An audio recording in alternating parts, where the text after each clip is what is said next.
സഹകരണ മേഖലയിലെ അഴിമതി കഥകൾ ഇവിടെ അവസാനിക്കുന്നില്ല. സഹകരണ മേഖലയിലെ മറ്റൊരു വലിയ ഞെട്ടിക്കുന്ന വെളിപ്പെടുത്തലുമായിട്ടാണ് ഞങ്ങൾ നിൽക്കുന്നത്. അതായത് 8 മാസം കൊണ്ട് 33 ലക്ഷം രൂപ എന്നുള്ളത് 45 ലക്ഷം രൂപയായി മാറിയിരിക്കുന്നു. നാളെ 18-ാം തീയതി ഈ വീട് ജപ്തി ചെയ്യുന്ന ഒരു അവസ്ഥയിലേക്ക് പോകുന്നു. ഇവർ എന്ത് ചെയ്യണം എന്നറിയാതെ നിൽക്കുകയാണ്. ബാങ്കിന്റെ ചെയർമാന്, സെക്രട്ടറി, മിനിസ്റ്റർമാരെ, നമ്മുടെ പിണറായി വിജയൻ എല്ലാവർക്കും കൊടുത്തിട്ടുണ്ട്. ഇവരുമായിട്ടുള്ള എല്ലാ സാമ്പത്തിക ഇടപാടുകളും മുഴുവനായിട്ട് മറ്റൊരു ഏജൻസിക്ക് ഷിഫ്റ്റ് ചെയ്യാൻ ശ്രമിക്കുകയാണ് അവിടെ നടന്നത്. വിദ്യാഭ്യാസ ലോണുമായി ബന്ധപ്പെട്ട് 2019 എടുത്ത ലോണാണ് ഇന്ന് ഈ വീടിനെ വലിയ രീതിയിലുള്ള സാമ്പത്തിക ബാധ്യതയിൽ എത്തിച്ചിരിക്കുന്നത്.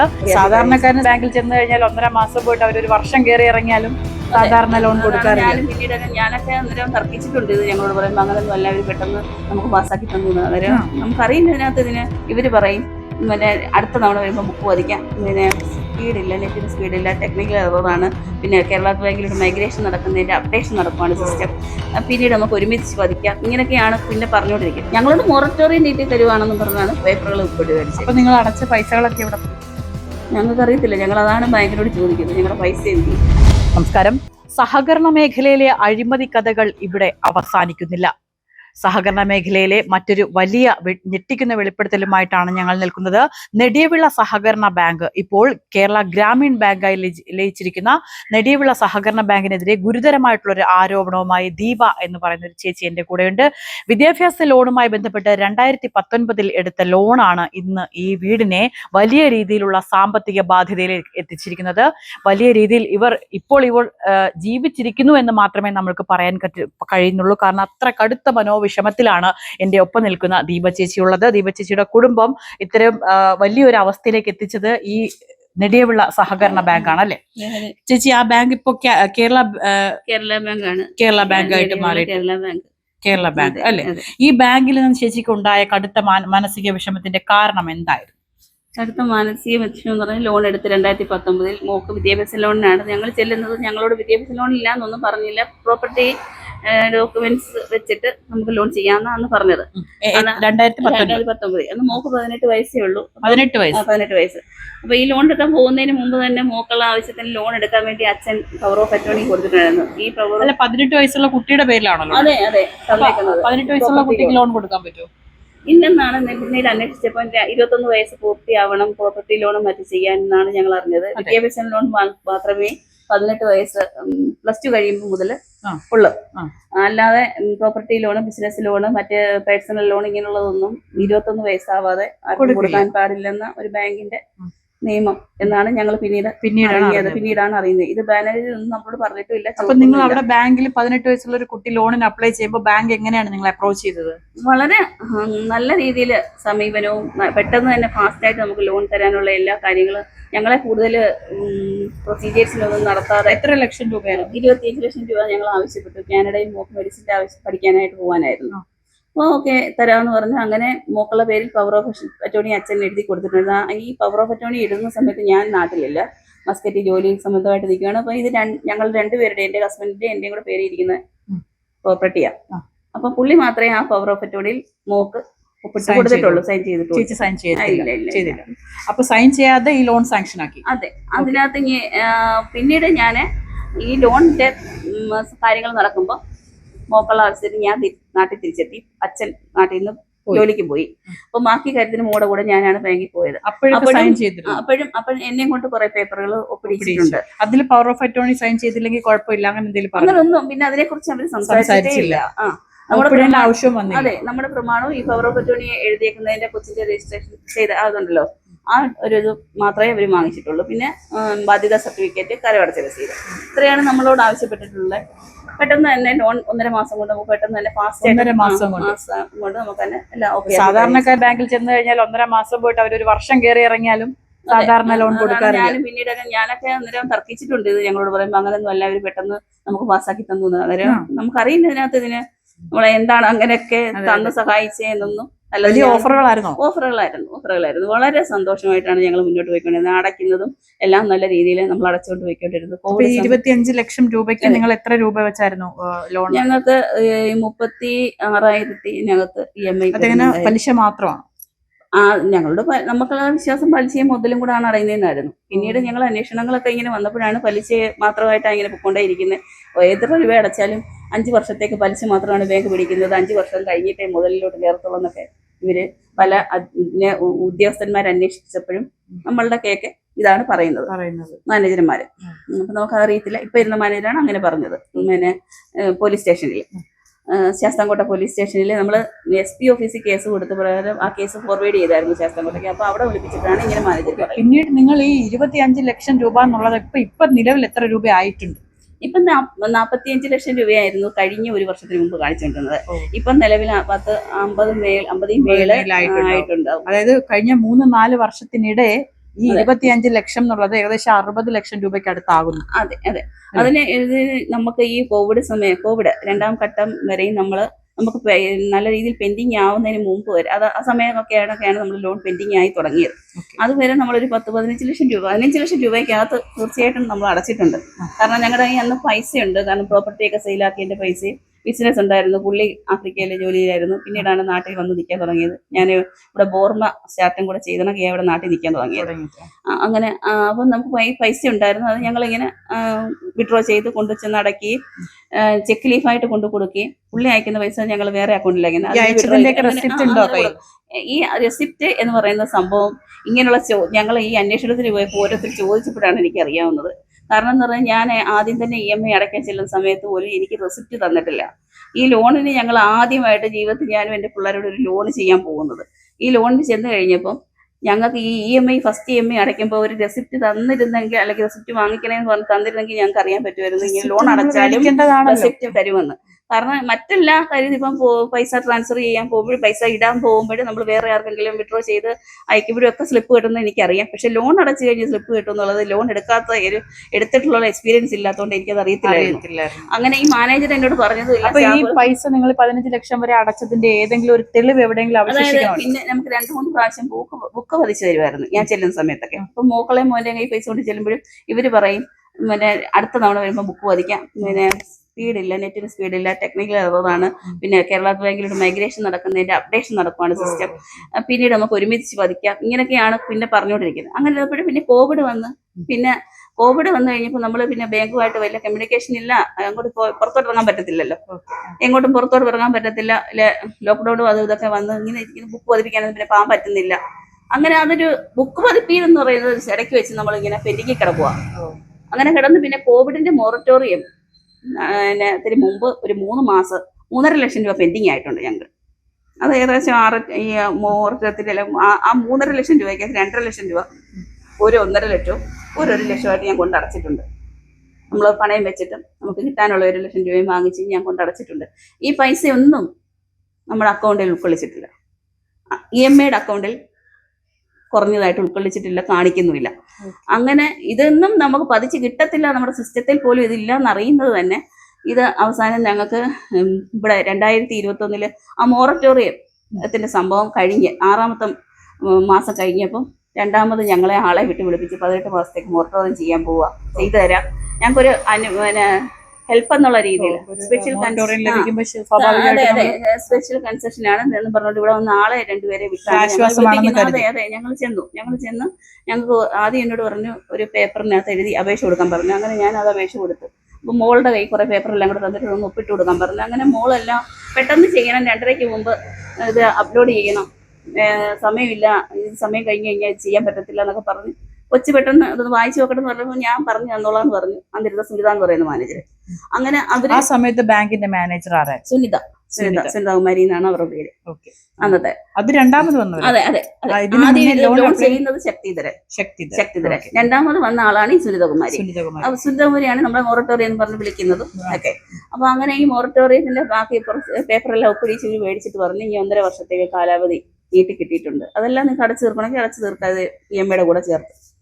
അപ്പം ഹസ്ബൻഡ് പറഞ്ഞു 1.5 കുറപ്പേഴ് ഞാൻ പോയിട്ട് തിരിച്ച് പൈസ അവിടുന്ന് ചെന്നിട്ട് അടച്ചോളാം എന്ന് പറഞ്ഞു. അങ്ങനെ ആ ഒരു ഇതിൽ സന്തോഷമായിട്ട് ഞങ്ങൾ തിരിച്ച് വീട്ടിൽ പോരുന്നു. പിന്നെ ഒരു 18 മാസം പിന്നെ നമ്മൾ ബന്ധമില്ല ബാങ്കുമായിട്ട്, പൈസയും അടയ്ക്കാനില്ല നാട്ടിൽ പുള്ളി നിൽക്കുന്നത് കൊണ്ട്. അങ്ങനെ നിൽക്കുമ്പം 16ാമത്തെ മാസത്തിലാണ് നമുക്ക് വന്നിട്ട് നടപടിക്രമങ്ങൾ സ്വീകരിച്ചു എന്നും പറഞ്ഞ് പെട്ടെന്ന് തന്നെ ഞങ്ങളെ നേരത്തെ ഒരു നോട്ടീസിൽ അറിയിക്കുകയോ വിളിച്ച് പറഞ്ഞ് അറിയിക്കുകയോ ഒന്നും ചെയ്യാതെ വന്നിട്ട് ഒരു പേപ്പറും കൈ പിടിച്ചുകൊണ്ട് മാനേജരും കുറേ ഉദ്യോഗസ്ഥരും പോലീസുകാരും ഒക്കെയാണെന്ന് പറഞ്ഞുകൊണ്ട് വന്നിട്ട് എന്നോട് പറഞ്ഞു പെട്ടെന്ന് ഒപ്പിടണം, ഞാൻ ജപ്തി ചെയ്തുകൊണ്ട് പോവുകയാണ്, ജപ്തി ചെയ്യുവാണ്, ഇറങ്ങി കൊടുക്കണം. അതെ അതെ, വീടും വസ്തുവും കൂടെ ഞങ്ങൾ ഇറക്കി വിടണം, ഇറങ്ങി തരണം, ബോർഡ് അടിക്കുക എന്ന് പറഞ്ഞിട്ട് ബോർഡും അടിച്ചു വെച്ചിട്ട് നോട്ടീസ് ഒട്ടിച്ച് പത്രത്തിൽ പിറ്റേന്ന് മനോരമ പത്രത്തിലോ ഏതൊക്കെ പത്രത്തിലോ അങ്ങ് വാർത്ത കൊടുത്തു, ഞങ്ങളുടെ വീട് ജപ്തി ചെയ്തെടുത്തു, ടച്ച് ചെയ്തു എന്ന് പറഞ്ഞു. അപ്പൊ ഞങ്ങൾക്ക് ഇത് എന്ത് ചെയ്യണം, അത് എന്താണ് ഇങ്ങനെ സംഭവിക്കുന്നത്? ഈ 2.5 വർഷം 3 വർഷത്തിനകത്തേ ആയിട്ടുള്ളൂ ലോൺ എടുത്തിട്ട്. കാലാവധിയായിരുന്നു പറഞ്ഞിരുന്നത്? 10 വർഷത്തെ. പിന്നെ തന്നെയല്ല, ലോൺ പെൻഡിങ് ആവുന്നത് ഈ കോവിഡ് കാലഘട്ടത്തിലാണ്. അതിന് ലോൺ അടയുന്നുണ്ട്, നല്ലൊരു എമൗണ്ട് അടച്ചിട്ടുണ്ട്. കാരണം കൂടുതൽ പൈസ അടച്ചിട്ട് നമ്മൾ അടയ്ക്കുന്നുണ്ട്. അപ്പൊ പെട്ടെന്ന് ഫാസ്റ്റായിട്ട് ലോൺ അടച്ച് തീർക്കാൻ വേണ്ടിയിട്ട്. അപ്പൊ ഇതെന്താണ് പിന്നെ ഞങ്ങളോട് ഇങ്ങനെ ചെയ്തേന്നുള്ള രീതിയിൽ ഞങ്ങൾ ഓരോരുത്തരോട് അന്വേഷിക്കുന്നത്. ഹെഡ് ഓഫീസിൽ അവരോട് തന്നെ ചോദിച്ചപ്പോൾ ഹെഡ് ഓഫീസിൽ പറഞ്ഞു. അവിടെ ചെന്ന് കഴിഞ്ഞപ്പം അവര് കുഴപ്പമൊന്നുമില്ല, ഇത് പെട്ടെന്ന് അടച്ച് തീർത്താൽ മതി എന്ന് പറഞ്ഞു വിട്ടു. പിന്നെ ഞങ്ങൾക്ക് ഇതിനകത്ത് ഇങ്ങനെ ഇരിക്കുമ്പോഴാണ് വേറെ വീണ്ടും അടുത്ത മാനേജർ മാറി വന്നു. ആ മാനേജർ വിളിപ്പിച്ച് ഞങ്ങളെ ഞങ്ങളുടെ ലോൺ ഡീറ്റെയിൽസ് സിസ്റ്റത്തിൽ നോക്കി പറയും. ഉണ്ണികൃഷ്ണപിള്ള അദ്ദേഹമാണ് പറയുന്നത് ലോൺ 33 ലക്ഷമാണ് പുതുക്കി വെച്ചിട്ടുണ്ടല്ലോ, നിങ്ങൾ പുതുക്കിയിട്ട് പുതിയ ലോൺ ആക്കിയിട്ട് നിങ്ങൾ 1 രൂപ പോലും അടയ്ക്കാത്ത എന്താണ്? ഞങ്ങളെടുത്ത 25 ലക്ഷമേ ഞങ്ങൾക്ക് അറിയത്തുള്ളൂ, ഞങ്ങൾ അടച്ചതിന്റെ ബാക്കി ഒരു 18 ലക്ഷം രൂപ. അതായത് ആ ലോൺ നിങ്ങൾ അടച്ച പൈസകളൊന്നും തന്നെ എങ്ങനെ പുതുക്കി വെക്കുന്ന ഉപ്പാണോ നിങ്ങൾ ഇട്ട് കൊടുത്തത്? ഞങ്ങളോട് ഇതൊന്നും പറഞ്ഞിട്ടല്ല ചെയ്തേ. അങ്ങനെയാണോ അന്ന് അവർക്ക് മാത്രമേ അറിയൂ. ഞങ്ങളോട് മൊറട്ടോറിയം നീട്ടി തരുവാണെന്ന് പറഞ്ഞാണ് പേപ്പറുകൾ ഉപ്പിട്ട് മേടിച്ചത്. അപ്പൊ നിങ്ങൾ അടച്ച പൈസകളൊക്കെ എവിടെ പോയി?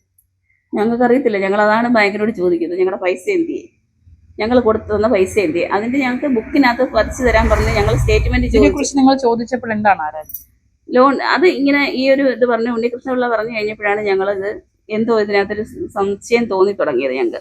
അങ്ങനെ ഇത് ഞങ്ങൾ ഇതിനകത്ത് എന്തെങ്കിലും ഇത് പെട്ടെന്ന് ഇത് അപ്പം മാനേജർ ഞങ്ങൾക്ക് ഞങ്ങളോട് പറയുന്നത് പെട്ടെന്ന് ക്ലോസ് ചെയ്തിട്ട് ഡോക്യുമെന്റ്സ് ഇവിടെ ഞങ്ങൾ തിരിച്ചെടുക്കും എന്നാ. അങ്ങനെ ഡോക്യുമെന്റ്സ് തിരിച്ചെടുക്കാൻ ഞങ്ങൾക്ക് ഒരു കുറവൊക്കെ ചെയ്യാം. 30 ലക്ഷം രൂപ ഒപ്പിച്ചുകൊണ്ട് പോകാൻ നമുക്ക് പെട്ടെന്ന് അങ്ങ് ക്ലോസ് ചെയ്യാം. ഈ 30 ലക്ഷം രൂപ ഞങ്ങൾക്ക് പെട്ടെന്ന് നമുക്കില്ല ഉണ്ടെങ്കിൽ ലോണിലോട്ട് പോകത്തില്ലല്ലോ.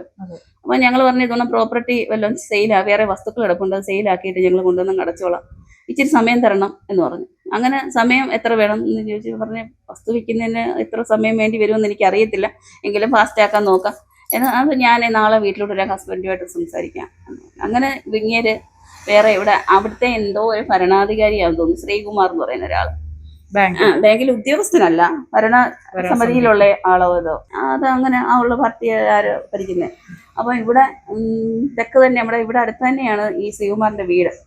ഈ പുള്ളിയും കൂട്ടി മാനേജർ ഇവിടെ വന്നിട്ട് ഞങ്ങളോട് പറഞ്ഞു ഇതുപോലെ എനിക്ക് പെട്ടെന്ന് നിങ്ങളെ ഇറക്കി വിടാതിരിക്കാനും നിങ്ങളെ ഈ ജപ്തി നടന്ന് ഒഴിവാക്കാൻ ഞാൻ സഹായിക്കാം. സുഹൃത്ത് ഫിനാൻസ് നടത്തുന്ന ഒരു തിരുവനന്തപുരം തമ്പാനൂര് അവിടെ പോയേ ഞാനെല്ലാം പറഞ്ഞിട്ടുണ്ട്. നിങ്ങൾ അവിടെ ചെന്നിട്ട് ഈ ലോണ് നിങ്ങൾക്ക് അവർ വേറെ പുതിയ ലോണാക്കി ചെയ്തു തരും.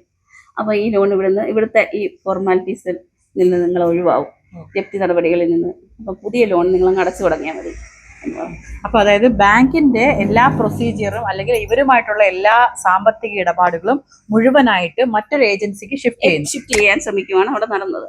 അപ്പൊ അത് ഞങ്ങൾക്ക് അറിയത്തില്ല, അങ്ങനെ ചെയ്യുവാണ് അന്നേരം. കാരണം നമ്മളെ സഹായിക്കുവാണെന്നാണ് ഞങ്ങൾ വിശ്വസിക്കുന്നത്. ഞങ്ങൾ അന്നേരം പറഞ്ഞു ഇതുപോലെ ഓക്കെ, അന്നേരത്തെ സാഹചര്യത്തിൽ ഞങ്ങൾക്ക് നാണക്കേട് ജപ്തി എന്ന് പറയുന്നത് ബന്ധുക്കളുടെ നമ്മൾ നല്ല രീതിയിൽ ജീവിച്ചിട്ട് സമൂഹത്തിന്റെ മുന്നിലും അങ്ങനെ ഇതിലോട്ട് പോകുന്നതിനെക്കാട്ടും നല്ല പുതിയൊരു ലോണിലോട്ട് പോയിട്ട് അടച്ചു തുടങ്ങുന്നതല്ലേ എന്നുള്ള രീതിയിൽ തീരുമാനം എടുത്ത് ചെല്ലാമെന്ന് പറഞ്ഞു. പിറ്റേന്ന് തന്നെ ഞങ്ങളോട് തിരുവനന്തപുരത്ത് പോകാൻ റെഡിയാക്കി രാവിലെ എല്ലാം റെഡിയായി പോകാൻ പറഞ്ഞു.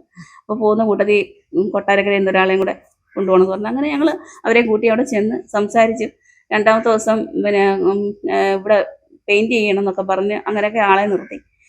ഞങ്ങൾ വിളിക്കാം 3 ദിവസത്തേക്ക് വിളിക്കാമെന്ന് പറഞ്ഞ് 3ാമത്തെ ദിവസം തന്നെ വിളിച്ച് മാനേജർ വീണ്ടും ബാങ്കിൽ പെട്ടെന്ന് ചെല്ലണം 3:30 മുമ്പ് എന്ന് പറഞ്ഞു.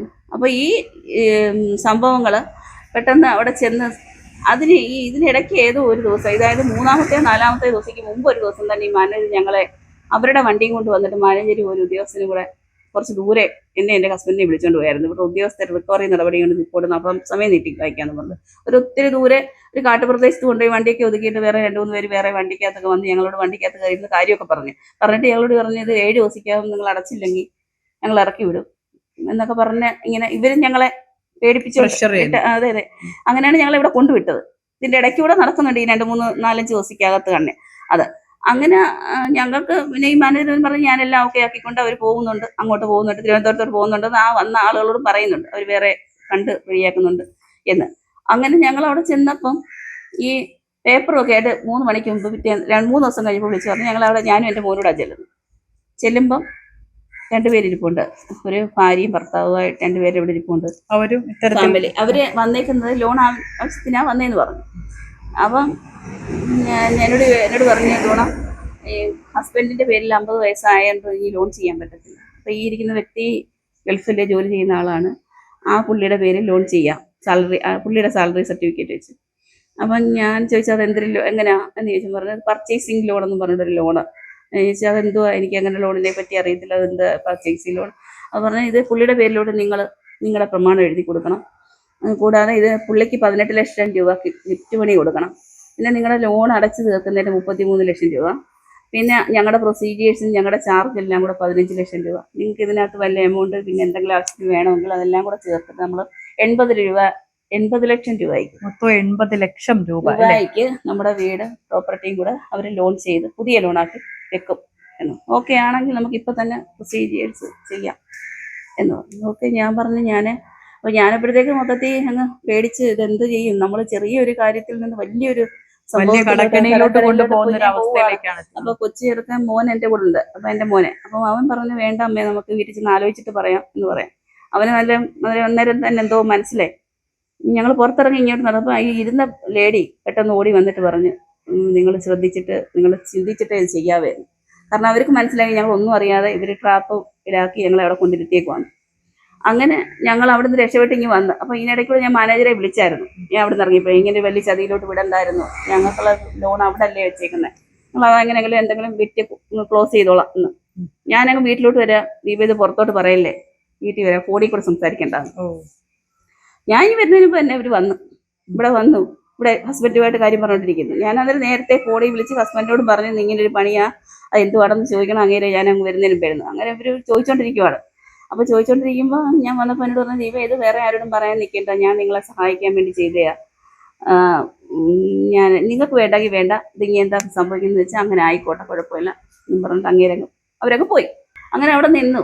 അത് നിന്ന് കഴിഞ്ഞപ്പോഴാണ് പുതിയ മാനേജർ വീണ്ടും ഇയാൾ പിന്നെ ഒരു മാസം, ഇപ്പം ഞങ്ങൾ ലോൺ എടുത്തതിന് ശേഷമാണ് 4ാമത്തെ മാനേജറാണ് ഇരുന്നത്. അപ്പോൾ ഇരിക്കുന്നത് വീണ്ടും ഒരു ലേഡിയാണ് വന്നത്. അന്ന് ഞങ്ങളെ വിളിച്ച് അവിടെ ചെല്ലുമ്പം ഞങ്ങളെ സിസ്റ്റത്തിൽ കാണിക്കുന്നത് 33 കാണിച്ച ഉണ്ണികൃഷ്ണപിള്ള 8 മാസമോ 9 മാസമോ അങ്ങനെ അവിടെ ഇരുന്നെന്ന് തന്നെ എനിക്ക് സംശയമുണ്ട്. അതിനുശേഷം മാറിപ്പോയപ്പോൾ നാദിക എന്ന് പറയുന്ന മാനേജർ വന്നപ്പോൾ വന്നേക്കുന്നത് 45 ലക്ഷം രൂപയാണ്. അതായത് 8 മാസം കൊണ്ട് 33 ലക്ഷം രൂപ എന്നുള്ളത് 45 ലക്ഷം രൂപയായി മാറിയിരിക്കുന്നു.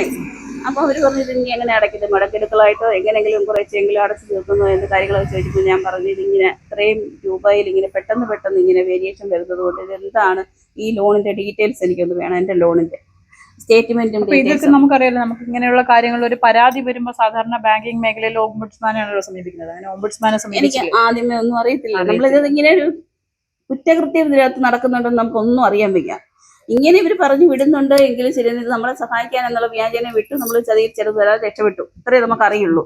പക്ഷെ ഇത് കുറ്റകൃത്യത്തിലോട്ട് കുറ്റകൃത്യമാണ് ഇതിന് ചേർത്ത് ചെയ്തേക്കുന്നത്. പിന്നീടാണ് നമുക്ക് മനസ്സിലായത്. ഇങ്ങനെ തുകയിൽ ഒരുപാട് വേരിയേഷൻ കണ്ടപ്പോൾ ഞങ്ങൾ സ്റ്റേറ്റ്മെന്റ് ചോദിച്ചപ്പോൾ ഇവർ തന്നില്ല. അപ്പോൾ സ്റ്റേറ്റ്മെന്റ് ഡയറക്റ്റ് ചോദിച്ചപ്പോൾ തന്നില്ല. വിവരാവകാശം വെച്ച് ചോദിക്കാൻ പറഞ്ഞു. അങ്ങനെ ചോദിച്ചപ്പോൾ തന്നില്ല. അവർ തന്നെ പറഞ്ഞിട്ട് ജോയിന്റ് രജിസ്ട്രാർക്ക് കൊടുക്കാൻ, ആ ജോയിന്റ് രജിസ്ട്രാർക്ക് കൊടുത്തു, എന്നിട്ടും തന്നില്ല. അത് 2 തവണ ചെയ്ത് ആവർത്തിക്കപ്പെട്ടു, തന്നില്ല. കളക്ടർക്ക് കൊടുത്തു, എന്നിട്ടും അതിന്റെ റിപ്പോർട്ട് തരുന്നില്ല.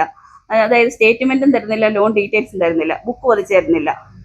അങ്ങനെ ഇവരെല്ലാം റിജക്റ്റ് ചെയ്ത് വന്നപ്പോഴാണ് മനസ്സിലായത് ഇതിനകത്ത് എന്തോ സംതിങ് റോങ് ഉണ്ടല്ലോ എന്നൊരു ഡൗട്ട് വന്നാണ്. പിന്നെ ഞങ്ങൾ പല രീതിയിലും വക്കീലന്മാരെയും അങ്ങനെയുള്ള ആൾക്കാരെയൊക്കെ സമീപിച്ചു. നിലവിൽ ഇപ്പോൾ എന്താണ് നിലവിലെ അവസ്ഥ എന്ന് പറഞ്ഞാൽ, ഇപ്പം നമുക്കുള്ള ഈ ലോൺ ഓംബുഡ്സ്മാൻ, കേരളത്തിലെ എല്ലാ ഇതിന്റെ ചെയർമാൻ, ബാങ്കിന്റെ ചെയർമാന്, സെക്രട്ടറി, മിനിസ്റ്റർമാരെ, നമ്മുടെ പിണറായി വിജയൻ എല്ലാവർക്കും കൊടുത്തിട്ടുണ്ട്.